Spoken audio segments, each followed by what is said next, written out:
ಕಾಶ್ಮೀರಕ್ಕೆ ನಾನೇ ಪ್ರವಾಸಿಗರ ಆಹ್ವಾನಿಸಿದ್ದೆ, ಆದರೆ ಅವರಿಗೆ ಸೂಕ್ತ ರಕ್ಷಣೆ ನೀಡಲಾಗಲಿಲ್ಲ. ಮುಖ್ಯಮಂತ್ರಿಯಾಗಿ ವಿಫಲನಾಗಿದ್ದೇನೆ ಎಂದು ಜಮ್ಮು ಮತ್ತು ಕಾಶ್ಮೀರ ಸಿಎಂ ಒಮರ್ ಅಬ್ದುಲ್ಲಾ ಹೇಳಿದ್ದಾರೆ.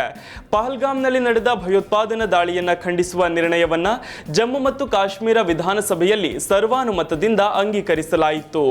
ಗುಂಡಿನ ದಾಳಿಯಲ್ಲಿ ಮೃತಪಟ್ಟ 26 ಮಂದಿಯ ಗೌರವಾರ್ಥವಾಗಿ ಅಧಿವೇಶನದ ಆರಂಭದಲ್ಲಿ 2 ನಿಮಿಷ ಮೌನಾಚರಣೆ ಮಾಡಲಾಯಿತು.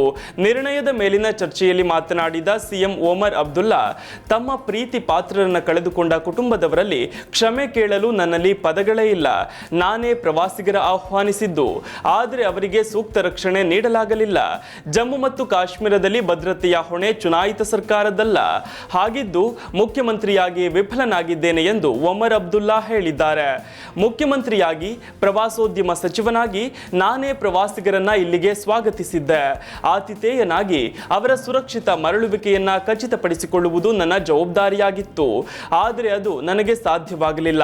ಕ್ಷಮೆ ಯಾಚಿಸಲು ನನ್ನಲ್ಲಿ ಪದಗಳೇ ಇಲ್ಲ. ತಮ್ಮ ತಂದೆ ರಕ್ತದ ಮಡುವಿನಲ್ಲಿರುವುದನ್ನು ನೋಡಿದ ಆ ಮಕ್ಕಳಿಗೆ, ದಿನಗಳ ಹಿಂದೆ ವಿವಾಹವಾದ ಆ ನೌಕಾಪಡೆಯ ಅಧಿಕಾರಿಯ ವಿಧವೆ ಪತ್ನಿಗೆ ನಾನು ಏನು ಹೇಳಲಿ? ಅವರು ನಮ್ಮ ತಪ್ಪು ಏನು ಎಂದು ಕೇಳಿದರು. ಅವರು ಮೊದಲ ಬಾರಿಗೆ ಕಾಶ್ಮೀರಕ್ಕೆ ಬಂದಿದ್ದರು.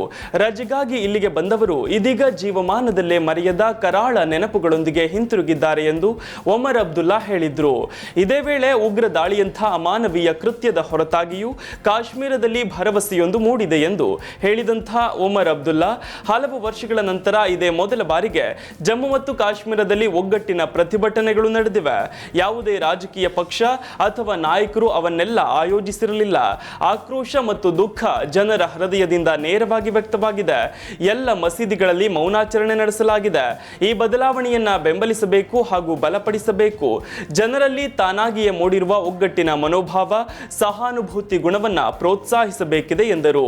ಈ ದಾಳಿಯ ವಿರುದ್ಧ ಇಡೀ ಕಾಶ್ಮೀರ ಒಗ್ಗಟ್ಟಾಗಿದ್ದು, ಇದು ಕಣಿವೆಯಲ್ಲಿ ಭಯೋತ್ಪಾದನೆಯ ಅಂತ್ಯದ ಆರಂಭ ಎಂದು ಅವರು ಹೇಳಿದ್ರು.